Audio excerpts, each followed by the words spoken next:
తెలుగు వారి number 1 choice Telugu matrimony.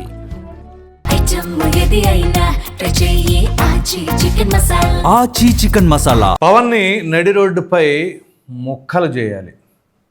అసలు ఈ సెంటెన్స్ వాడటానికి నాకు ఇష్టంలా, కానీ తప్పదు, ప్రజలకు తెలియచేయాలి అసలు ఏం జరుగుతుంది అనేది. ఈ వీడియో కొంచెం స్ట్రాంగ్గా ఉంటుంది. సో నేను ఎవరి మనోభావాలు దెబ్బతింటా కానీ వేరే వాళ్ళని కించపరచాలి కానీ ఉద్దేశించి మాట్లాడుతున్నవి కావు. కేవలం ఒక వ్యక్తి మాట్లాడిన మాటలు ఆ సందర్భానుసారంగా మరి మనం కొన్ని చర్చించుకోవాలి కాబట్టి ఈ వీడియో చేయడం జరిగింది. సో నా మాటలు ఎవరికైనా నొప్పిస్తే ముందుగానే నేను క్షమాపణలు కోరుతున్నాను. ఇది ఏ ఒక్కరిని ఉద్దేశించి కాదు, కేవలం ఒక వ్యక్తి మాట్లాడారు, ఆ ఒక్క వ్యక్తి గురించి మాత్రమే మాట్లాడతాను. ఇక విషయానికి వచ్చేసరికి మన దేశంలో వాక్ స్వాతంత్రం చాలా ఎక్కువైపోయింది. ఇప్పుడు మామూలుగా ఎవరి నోటికి వచ్చినట్టు వాడు వాగటం అంటే వాక్ స్వాతంత్రం అనరు. మన స్వేచ్ఛ వరకు మనం మాట్లాడితే దానికి కొన్ని పరిమితులు ఉంటాయి. నీ గురించి నువ్వు చెప్పు, ఎదుటి వాడిని కించపరిచే హక్కు నీకు లేదు, దాన్ని వాక్ స్వాతంత్రం అనరు. సో ఆ తరహాలో ఇక్కడ సాక్షాత్తు డిప్యూటీ సీఎం పవన్ కళ్యాణ్ పైనే ఓ వ్యక్తి నోరు జారటం అనే దానికంటే కూడా కావాలనే రెచ్చగొట్టాలనే లేకపోతే ఇంకో ఉక్రోషంతోనే ఆ రకంగా మాట్లాడారు. ఇంతగా ఆ వ్యక్తి ఎవరో తెలిస్తే షాక్ అవుతారు. ఆ మాటలు చెప్పిన వ్యక్తి 10 మందికి ఉపద్ఘాతాలు చెప్పేటటువంటి పాస్టర్. ఒక పాస్టర్ అయి ఉండి అలా ఎలా మాట్లాడతారు? ఇంతకు ఆయన ఏం మాట్లాడారు అనేది మీకు నేను వినిపిస్తా, ఆ తర్వాత మనం విశ్లేషించుకుందాం. ఆలోచించుకోండి. నిజంగా పవన్ కళ్యాణ్ వచ్చి సనాతన ధర్మం కావాలని అంటే ఇప్పుడు ఏం చేస్తారో తెలుసా? నటు రోడ్లో నిలబెట్టి పుస్తక కింద చేస్తాం. గుర్తుపెట్టుకోండి. ఒకవేళ ఉంటే నీకు నొప్పి కలిగితే చాలా సంతోషం. ఎందుకంటే సనాతన ధర్మము అని అంటే స్త్రీలను అవమానపరిచినట్లు మీ తల్లిని, మీ చెల్లిని, మీ అమ్మని మళ్ళీ అర్పేసినట్లు లెక్క. విన్నారు కదా, ఒక పాస్టర్ ఏమన్నాడంటే సనాతన ధర్మం అంటే ఆడవాళ్ళని, మహిళల్ని అవమానపరిచినట్లేనంట. ఈ పాస్టర్ ఏమంటాడంటే నీ తల్లిని, నీ చెల్లిని, నీ అమ్మని, నీ తల్లి ఏంటి, నీ అమ్మ ఏంటి, ఏదైనా ఒకటే కదా, నీ తల్లిని, నీ చెల్లిని, నీ అమ్మని అవమానపరిచినట్లేనంట. ఎట్లా అవమానపరిచినట్లు అంటే అమ్మేసినట్లే అంట. సనాతన ధర్మం అంటే దాని డెఫినేషన్ ఈ పాస్టర్ చెప్తున్నాడు. ఈ పాస్టర్ గారికి ఏమన్నా తెలుసా? సనాతన ధర్మం అంటే ఏంటో తెలుసా? సరిగ్గా సనాతన ధర్మం అనే పదాన్ని స్పెల్లింగ్ మిస్టేక్ లేకుండా తెలుగులో రాయగలడా? తెలీదు. కానీ సనాతన ధర్మం గురించి నీ ఇష్టం వచ్చినట్లు ఎలా మాట్లాడతావు? ఈ పాస్టర్ పేరేంటో కూడా నాకు తెలీదు. దాని తర్వాత ఈయన పైన కేసులు నమోదైనవి. ఎవరైనా తల్లిని, ఎవరైనా చెల్లిని, ఎవరైనా అమ్మని ప్రేమించేవాడైతే సనాతన ధర్మం గురించి ఆలోచించిన వాడు పూర్తిగా బయటికి లాగాలి, తల తీసేయాలంట. ఉమ్మిడివరం మండలం అనాథవరం గ్రామం దంగేటివారి పాలెంలో ఉన్న రీడింగ్ చర్చి పాస్టర్ గారిపై ఈరోజు పలు సెక్షన్లు వేసి కేసు నమోదు చేయటం అంది. దీనికి ముఖ్య కారణం ఏంటంటే ఆదివారం నాడు 1 గంట నుంచి 1 గంట మధ్యలో జరిగిన చర్చి ప్రార్థనలో మన గౌరవనీయులైన డిప్యూటీ సీఎం కళ్యాణ్ గారి పైన, అదేవిధంగా సనాతన ధర్మం పైన పలు అనుచిత వ్యాఖ్యలు చేశారని చెప్పి సోషల్ మీడియాలో వీడియో వైరల్ అవటం వల్ల పలువురు ఫిర్యాదు చేయడంతో అతనిపై శాంతి భద్రతల దృష్ట్యా కేసు నమోదు చేసి దర్యాప్తు చేస్తున్నామండి. ఇది ఈ పాస్టర్ ఇది కోనసీమ జిల్లా ముమ్మడివారం మండలంలో ఏదో ఒక గ్రామం, ఆ గ్రామానికి సంబంధించిన పాస్టర్ ఆదివారం సండే చర్చి ప్రేయర్ పెట్టుకున్నారు. బాగుంది. పెట్టుకున్నప్పుడు ఏం చేయాలి? మనం నలుగురిలో మాట్లాడేటప్పుడు ఒళ్ళు దగ్గర పెట్టుకుని మాట్లాడాలా, నోరు అదుపులో ఉండాలా. మన నాలుక నరం లేదు కదని ఎలా పడితే అలా మాట్లాడకూడదు. నీ ఇష్టం వచ్చినట్లు మైకులు పెట్టేసుకొని చర్చిలో 10 మంది ముందు ఎలా పడితే అలా మాట్లాడేస్తావా? అసలు ఎక్కడ ఉంటున్నాం మనం? ఇక్కడ అదే చెప్తుంది, వాక్ స్వాతంత్రం అనేది కొంచెం ఎక్కువైంది. సో సనాతన ధర్మం అంటే తల్లిని చెల్లిని అమ్మేసినట్లా. ఎవడు చెప్పాడు వీడికి? ఇంకా గట్టిగా మాట్లాడితే ఇలాంటి వాడిని ఏం చేయాలంటే చెప్దాం, మనం మాట్లాడదాం. అయితే ఇక్కడ పవన్ కళ్యాణ్ అనే వ్యక్తి సనాతన ధర్మం అంటున్నాడు. ఇలాంటి వ్యక్తిని ఈసారి ఎప్పుడైనా సనాతన ధర్మం అంటే నడి రోడ్డు మీద ముక్కలు ముక్కలుగా చేయాలి. మామూలుగా కషాయుడు అంటారు కదా, గొర్రెలను కోళ్ళను కోసేవాళ్ళు అంటారు కదా, అలాంటి కషాయుడా? మామూలుగా క్రిస్టియానిటీ అన్నా పాస్టర్ గారు అన్నా ఎంత శాంతియుతంగా ఉంటారు.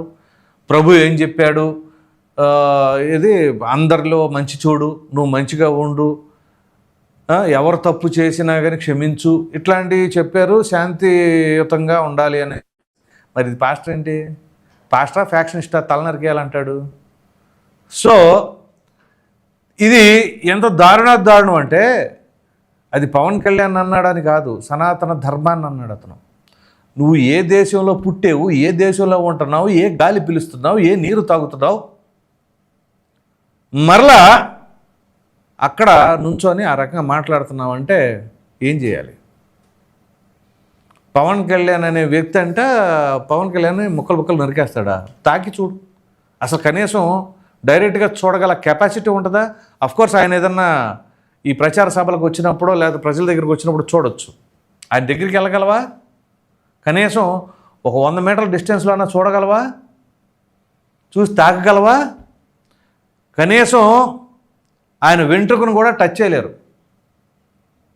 ఏంటో పవన్ కళ్యాణ్ అంటే ప్రతి ఓడికి ఒక ఫ్యాషన్ అయిపోయింది. ఎలా పడితే అలా మాట్లాడుతూ మనం పాపులర్ అయిపోవచ్చు అనుకుంటున్నారేమో. ఒకసారి టచ్ చేసి చూడండి. ఏదో అంటారు కదా, కంటెంట్ ఉన్నవాడికి కట్అవుట్ చాలని. పవన్ కళ్యాణ్ పోస్టర్ పైన కానీ పవన్ కళ్యాణ్ ఫోటో పైన కానీ ఎవడైనా మట్టి రాసినా పేడ రాస్తేనే దాని పర్యవసానాలు తీవ్రంగా ఉంటాయి. ఇది నేను ఎవరిని కించపరచడానికి కాదు, రెచ్చగొడటానికి కాదు చెప్తుంది, వాస్తవాలు తెలియజేస్తున్నా. ఎవరి పనులు వాళ్ళు సక్రమంగా నిర్వర్తించుకుంటే మంచిది. అంతేగాని ఎలా పడితే అలాగా పబ్లిక్ డయాస్ మీద పబ్లిక్లో ఇష్టానురీతిగా మాట్లాడితే ఖచ్చితంగా దీనిపైన హోమ్ మినిస్టర్ గారు సీరియస్గా తీసుకోవాలి.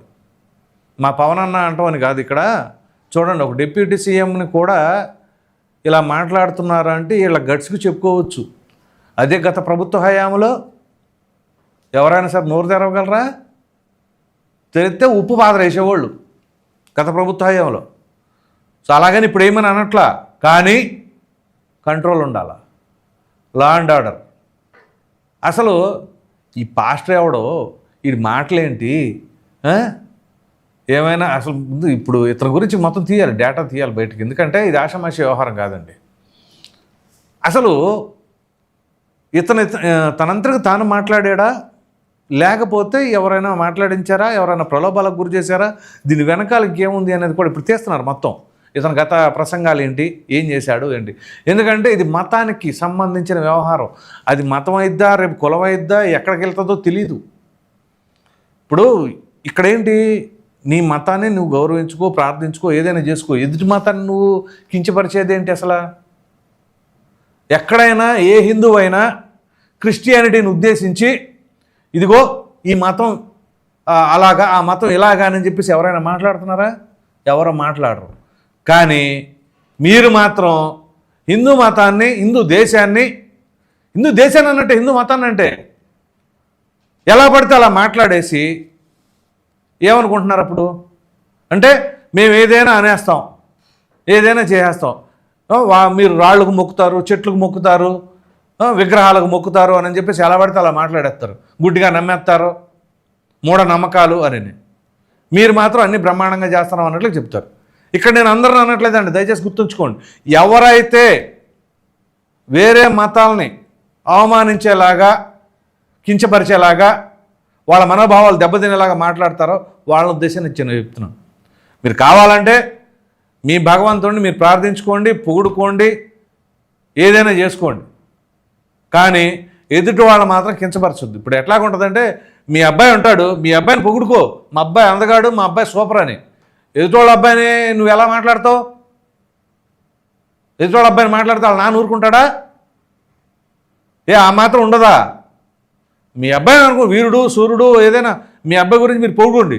ఎదుటి అబ్బాయి గురించి ఆడికి ఏం రాదు, ఆడి వల్ల కాదు, ఆడు ఎందుకు పనికిరాడు అని మాట్లాడారు అనుకోండి, వాళ్ళ నాన్న వచ్చి గోబ్బాలు కొడతాడు ఇన్ని ఎవడైతే మాట్లాడాడని. అది ఎగ్జాంపుల్ కింద చెప్తున్నా, అర్థం చేసుకోండి.